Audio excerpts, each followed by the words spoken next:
Bonjour à tous et bienvenue sur boursicoté.com pour cette nouvelle analyse technique du CAC 40 en clôture et donc suite à la cassure de la zone des 5520 points la semaine dernière. On attendait un petit peu de voir comment allait se comporter le CAC 40 en ce début de semaine. Alors bon, ça a été relativement clair. On a débuté déjà sur un petit gap haussier, donc au-dessus de la bougie précédente et surtout on est resté ici au-dessus de cette zone des 5520 points. C'est un élément sur lequel j'attirais votre attention en fin de semaine dernière, de savoir bien justement de quel côté allait se placer la séance du jour.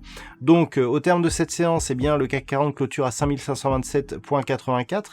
Il gagne 0,37% par rapport à la clôture de la séance précédente et on préserve ici cette zone de support qui a été attaquée la semaine dernière. Alors tout se joue toujours sur des inquiétudes autour du Brexit. On a aussi les perspectives d'une possible reprise qui viendrait d'un vaccin.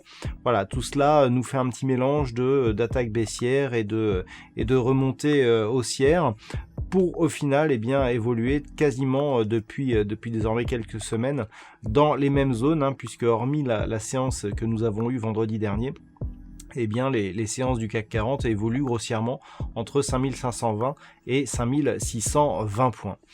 Du point de vue des indicateurs techniques, nous avons une configuration qui reste toutefois baissière avec des histogrammes du MACD ici qui continuent à évoluer d'une manière négative ainsi que le RSI qui évolue d'une manière baissière depuis la sortie ici de sa zone de surachat. Les volumes sont inférieurs à la moyenne, ce qui nous indique qu'il n'y a pas de conviction profonde sur ce mouvement. Donc on reste dans une configuration identique, à savoir ici des cours qui au final, après avoir eu un contact ici sur la bande de Bollinger supérieure, viennent ici tester la moyenne mobile 20 exponentielle. Bon, on n'est pas réellement sur un possible signe de reprise. On est très très proche ici de la bande de Bollinger inférieure. On a une moyenne mobile 20 exponentielle qui est sous sa moyenne mobile arithmétique. On a une remontée ici au-delà de cette zone des 5520 points qui après ouverture sur un gap haussier, gap qui est tout de suite comblé, on clôture sur le plus bas de la bougie. Donc clairement, il y a des signaux haussiers, il y a des signaux baissiers. Tout cela se neutralise, on reste ici dans une tendance relativement neutre. On a eu toutefois cette attaque ici des 5520 nous indique que tant que l'on ne sera pas repassé sur un nouveau plus haut significatif, donc au-delà des 5620 points, on aura une petite préférence baissière désormais, puisqu'on le voit ici, les attaques sur cette zone, on l'a testé à plusieurs reprises, cette zone des 5520 points, et le fait de l'attaquer de plus en plus, avec une amplitude de plus en plus forte, nous indique qu'elle pourrait bien céder, auquel cas on aurait comme objectif donc un possible retour ici sur cette zone intermédiaire des 5450 points, et surtout ici cette zone des 5340 points. À l'inverse, bien entendu, si les cours repassent ici au-delà des 5620 points, cela relancera la dynamique haussière en direction des 5726 points.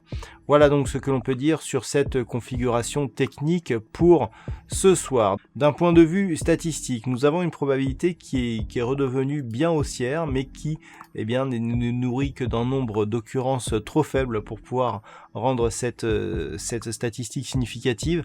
Alors, pour la séance de demain, on a 20 occurrences. Sur ces 20 occurrences, 16 sont haussières à partir du niveau d'ouverture. Donc, ce qui nous donne un ratio de 80%, donc de probabilité haussière constatée sur des configurations similaires. Mais 20 occurrences, c'est un nombre relativement faible, donc il ne faudra pas surinterpréter cette statistique. Sachez malgré tout que dans une configuration similaire, 16 fois sur 20, la séance a été haussière sur ces 20 dernières années. Voilà donc pour cette analyse technique du CAC 40 pour ce soir. Passez une bonne soirée. On se retrouve dès demain pour d'autres analyses techniques, toujours sur le site boursicoté.com.